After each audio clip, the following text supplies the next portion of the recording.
بہرحال جب حضرت موسیٰ کو اب اللہ تعالیٰ نے طلب کیا 40 دن کے لیے کوہ طور پر، اس کو ہم چلا بھی کہہ سکتے ہیں، 40 روز کی اللہ تعالیٰ نے ان سے ریاضت کروائی، مشقت، روزہ اور یہ کہ عبادت اور ذکر الہی، اس کے بعد انہیں اللہ نے تورات عطا فرما دی۔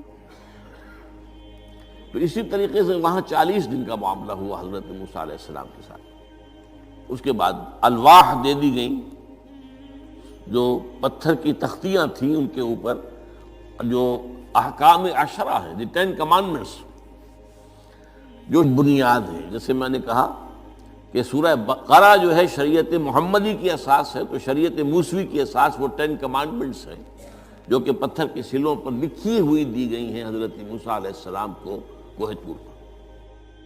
اب پیچھے کیا ہوا؟ حضرت موسیٰ کی اس غیر حاضری میں سامری کو موقع مل گیا، اس نے گمراہ کرنے کے لیے ایک شعبدہ دکھایا، اور وہ شعبدہ کیا تھا؟ آل فرعون کے جو زیور وغیرہ ہوتے تھے ان لوگوں کے، وہ ان بنی اسرائیل کے لوگوں کے پاس امانت رکھا کرتے تھے، یعنی انہیں بھی اندازہ یہ تھا یہ اسرائیلی جو ہیں یہ بددیانت نہیں ہے، یہ جو ہے اس کے اندر جو ہے نہیں کریں گے کوئی خیانت، خائن نہیں۔ بہرحال چونکہ حضرت ابراہیم کی اولاد تھے، حضرت یعقوب کی اولاد تھے، تو چاہے اور ان میں خرابیاں آ گئی ہوں گی، لیکن یہ کہ یہ اندازہ انہیں تھا کہ یہ امین لوگ ہوتے ہیں، تو ان کے پاس امانت رکھی ہوئی تھی۔ جب وہ نکلے وہاں سے، وہ ساری چیزیں بھی ساتھ لے کر آ گئے۔ اس کو کہا اس نے، سامری نے، کہ یہ پھینک دو، کوئی تو نجس ہے، تمہارے لیے جائز نہیں۔ اس حد تک تو بات ٹھیک ہوئی۔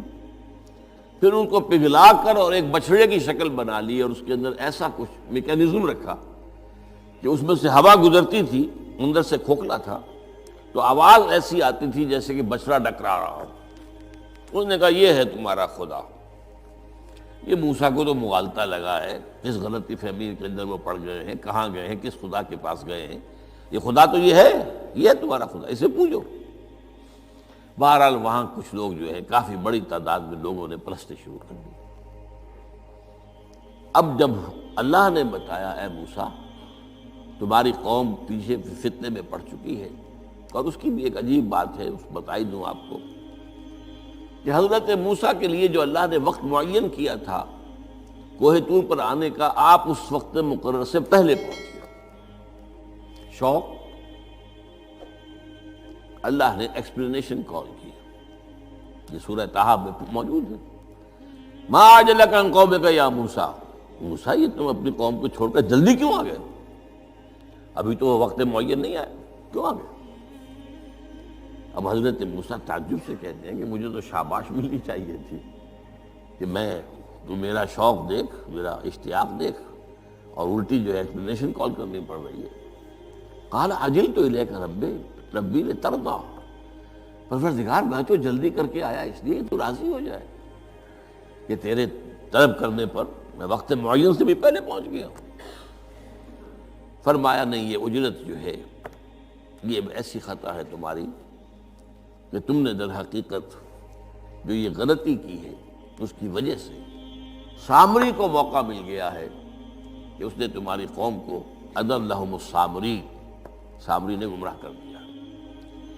یہ خبر پا کر اب حضرت موسیٰ علیہ السلام جب آئے ہیں واپس اپنی قوم، اس کے لیے جو الفاظ آئے ہیں یہ سورہ اعراف کے اندر ہے، فلما رجع موسیٰ الی قومہ غضبان آسفا۔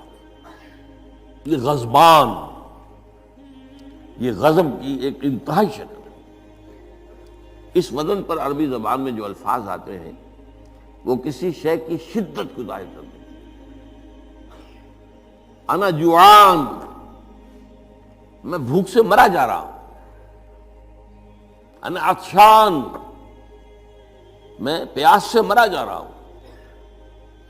اسی طرح رحمان، جس میں رحم جو ہے وہ ٹھاٹھے مارتے سمندر کے مانند ہے۔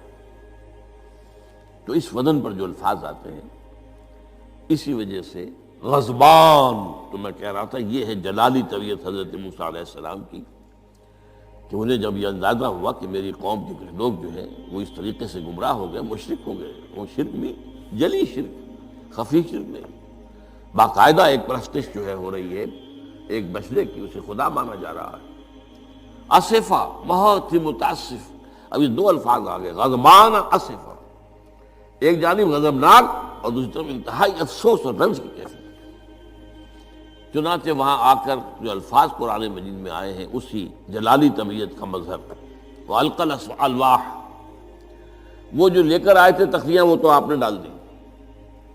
وَأَخَذَ بِرَأْسِ أَخِيهِ يَجُرُّهُ إِلَيْهِ، اپنے بھائی حضرت ہارون کا سر پکڑ کر، بلکہ داڑھی کے بعد پکڑ کر اور پیشانی کے بعد پکڑ کر گھسیٹا، یہ تم نے کیا کیا؟ میں تمہیں خلیفہ بنا کر گیا تھا یہاں، تمہارے ہوتے ہوئے اور یہ کام ہو گیا، تم کیوں نہ میرے پیچھے آ گئے مجھے بتانے کے لیے؟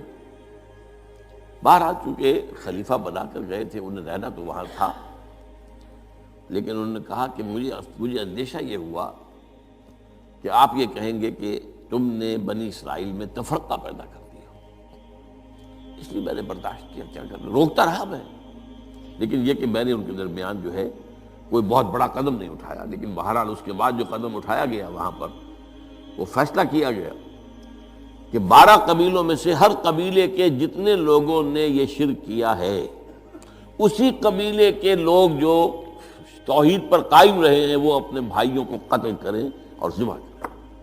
تو تورات کی روایت کے مطابق 70,000 یہودی قتل ہوئے، اور یہیں سے قتل مرتد کی سزا اسلام میں یہ قتل ہے۔ یہ سب بات لوگ کہتے ہیں جو منکرین حدیث ہیں آج کل اور روشن خیال ہیں، اور جو اپنی روشن خیالی کا جو سند لینا چاہتے ہیں مغرب سے، تو مغرب کا تصور تو یہ ہے کہ یہ انسانی حقوق میں سے ہے، ایک مسلمان ہے اسے اگر عیسائیت پسند آ گئی عیسائی ہو جائے، اس کا حق ہے، تو کوئی مجرم تو نہیں۔ یہ تمہاری شریعت میں یہ کہ قتل کر دیا جائے، یہ تو جو حقیقت جو بنیادی حقوق ہے انسان کے اس کے خلاف ہے۔ اسی طریقے سے ایک مرد اور ایک عورت رضامندی سے زنا کرتے ہیں، آپ کو کیا اعتراض ہے؟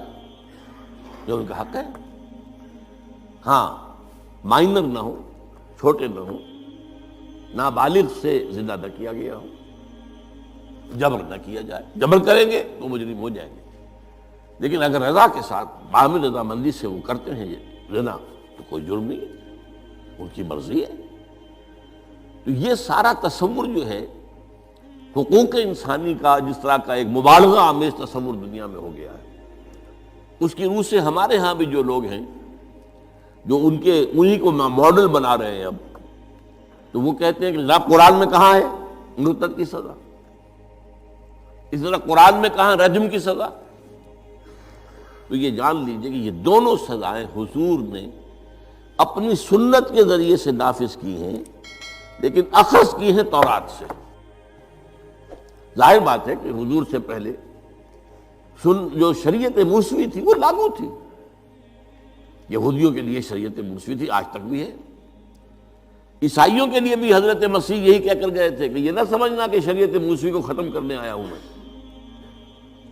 law of Moses, don't think I have come to destroy law, this law of Moses will be applicable to you۔ وہ تو سینٹ پال نے ختم کیا، اور آج کی عیسائیت جو ہے یہ عجیب مذہب ہے جس میں کوئی قانون ہے ہی نہیں،